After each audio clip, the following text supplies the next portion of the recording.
عبده. ايه يا حبيبتي؟ ايه يا حبيبي؟ امال ام وابويا ما جوش ولا ايه؟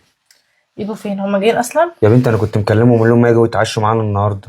لا مفيش حد الصراحه جاي هنا ومحدش اصلا كلمني. طب انت ازاي؟ ليه ما عرفتنيش طيب؟ اعرفك ليه يا بنتي؟ ما احنا انا اصلا كنت ناوي ان احنا يعني هنخرج كلنا مع بعض نتعشى بره، يعني خروجه كده. نخرج انت بره. فاهمه؟ طب كويس بس أوي انا ماشي. مستغرب. بص يا عبدو. ايه؟ هما الصراحه كده ناسيينك على طول، انت المفروض تاخد موقف منهم.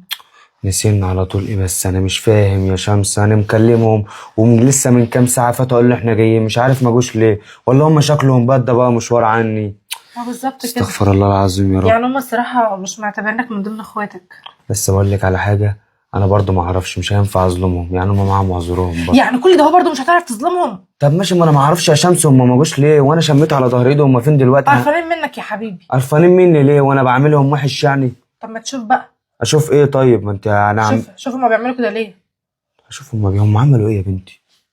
يعني هما ما يجولكش هنا ليه؟ طب ماشي، مش ممكن يكون في حاجه، في مشوار حصل اي حاجه، ما انا ما اعرفش، يعني انا هظلمهم واقول اللي هم بيبدوا حد عني؟ الله اعلم، يمكن في مشوار راحوا تاني عادي، يعني مش مشكله. مشوار راحوا تاني وعادي يعني؟ ما هي طيبتك دي يا حبيبي هما اللي مخليهم مستقويين عليك. اكيد يا حبيبي راحوا لاخواتك وسايبينك. يروحوا لاخواتي ايه بس يا بنتي؟ طب ماشي، وايه يعني لما يروحوا لاخواتي؟ ايه يعني مش اخواتي دول ولا رايحين عند حد غريب؟ برضه انت بتقع في الغلط. يا بنتي مش بقى في الغلط، طيب انا هعمل ايه طيب يا شمس؟ خلاص انت حر. انا قلت لك انت حر، وعلى العموم يعني هم على دماغي، يشربوا في اي وقت، البيت بيتهم. والله العظيم انا ما عارف انت في ايه كده يا شمس، انا ما طب مش يمكن يا جدعان يا بنتي راحوا اي مشوار ولا في اي مصلحه حصلت في ايه يا بنتي؟ استهدي بالله كده كانوا يا وانت حبيبي يكلموك ويعرفوك يعني. يعني هم اصلا مش معبرينك ولا انت في دماغهم. انت منسي عامل زي القطه السوداء.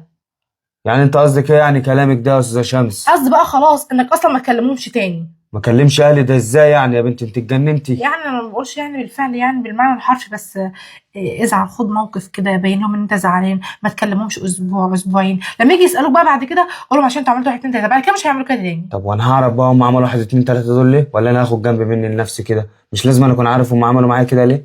انت حر. ايه البت المجنونه دي؟ انت عبيطه؟ مش عارف البت مالها، هي البت دي فيها ايه؟ انا حاسس بحاجه كده بس هعرف برضو في ايه.